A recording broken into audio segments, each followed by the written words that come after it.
আল্লাহ আল্লাহ জিকির করতেছো, আল্লাহ আল্লাহ क्या मुबारक नाम है, अल्लाह अल्लाह मोमिनों का काम है, मौत कासिल कुल्लु नासिन शारिबुन कबर बाइतिन कुल्लु नासिन दाखिलुन। কথা কোন ঠিক কিনা? কবরে যাওয়া লাগবে, মৃত্যুর স্বাদ গ্রহণ করা লাগবে। ও বন্ধুরে আমার, আমার নবী আপনার নবীর সাহাবী আবু বকর সিদ্দিক রাদিয়াল্লাহু তাআলা গেলেন আমার বেলালের কাছে, যায়া ডাক দিয়ে কই বেলাল তোমাকে এমন ভাবে মারে, তোমার জবানের ভিতরে আমি আল্লাহর জিকির দেখতেছি। ও বেলাল তুমি কার জিকির করো? কই আমি আল্লাহর জিকির করি। তুমি যে আল্লাহর নামটা জোরে জোরে জপতেছো, আমার আল্লাহ শুনে কি শুনে না? বেলাল রাত ডাক দিয়ে কই হ্যাঁ শুনে। তুমি যদি আল্লাহকে আস্তে ডাক দাও, আমার আল্লাহ শুনে কি শুনে না? বেলাল রাদিয়াল্লাহু তাআলা আনহু বলেন হ্যাঁ শুনে। ও বেলাল কিছুক্ষণের জন্য তুমি নীরবে নীরবে আল্লাহকে ডাকো।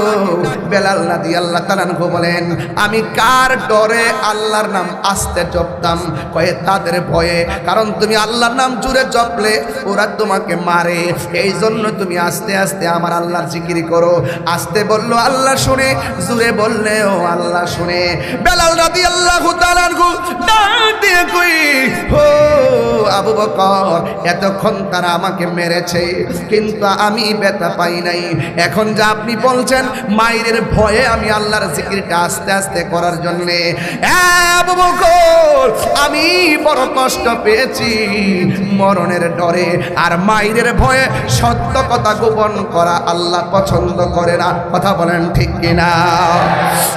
আবু বকর আপনি আমাকে কেন বললেন আল্লাহর জিকির আস্তে করার জন্য, নবীর নাম আস্তে জপার জন্য?